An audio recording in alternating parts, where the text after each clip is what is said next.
I want to talk today about the mind and a very important point.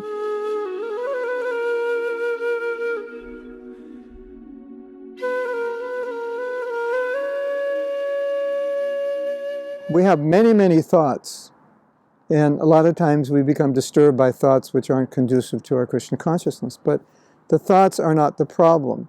The attention to the thought is the problem. You will have many thoughts, many conditioned by your past activities, thoughts that are unwanted, thoughts that we may think, I don't even know why I'm thinking of this. I don't even want to do it. I don't even like it. But the thought is there because that's something we liked in the past, so it comes. And sometimes a thought comes that disturbs us. We don't want it, but it's something we actually like that we're trying to renounce, and it comes to our mind. So what do? It's all about attention. Where you give attention, then you're going to give energy to your thoughts. And thoughts are like guests. If you starve them, your guests will go. If you starve your thoughts by not giving attention, then the frequency of those thoughts is reduced. It's when we give attention to those thoughts, then the frequency increases. And then the problem is the thoughts become very powerful, and the thoughts start to dominate, and the thoughts start to control, and then we're in trouble. So point number one, don't give attention.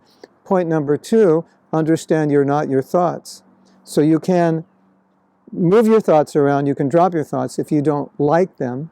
Either don't give attention or just let them go, in the understanding that I can choose my thoughts. And if thoughts come that I don't want, I don't have to become depressed and discouraged, or I don't have to act on them. And that's something that a lot of us think we have to do.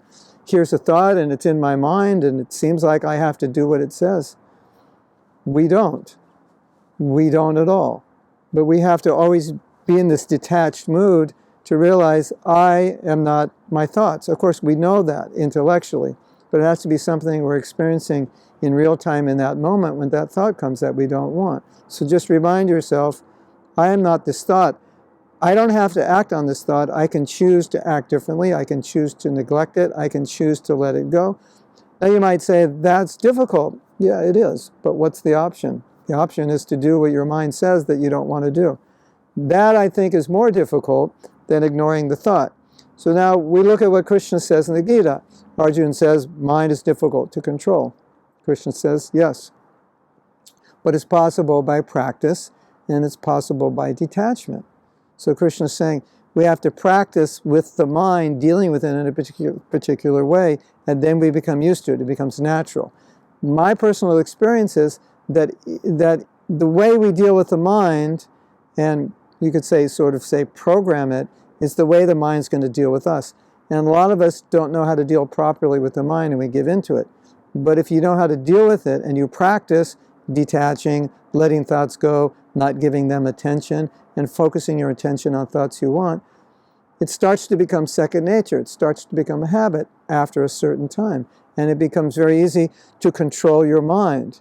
Even when thoughts that come that you don't want, it's very easy to control and let them go, because that's become the way you deal with your mind. But if you give in to your mind, then that becomes a habit. And then every time these thoughts come, they may impel you to act even though you don't want to, because you haven't learned how to detach and how to let them go. So it's a very important practice. The last thing I want to say is, don't become discouraged by these thoughts, because these thoughts are conditioned from the past. So they're going to be there until we're on a higher level of Krishna consciousness. So it's okay that they're there, in the sense that they have to be there because we've practiced thinking in the wrong way for so long. But we don't have to act on them, and therefore, knowing that, we don't need to become discouraged. It's just we need to learn how to deal with them. If we don't know how to deal with them, yeah, we would become discouraged because they're bothering us. But if we know how to deal with them, and we accept that these thoughts are from our past conditioning, they're going to be there for some time, but it's not a problem because I can just let them go, not give them attention, not give them energy, and therefore they won't bother me, then we can go on. It just becomes an inconvenience, not a problem. You see the difference? These thoughts are inconvenient. They're just bothering us because we don't want them, but we're not acting on them. So it's more of an inconvenience than a real disaster. If we give in to them, could be a disaster, could get into a lot of trouble, could make mistakes. The mind rationalizes why to do something, why not to do something. We give in to the rationalizations. We believe them.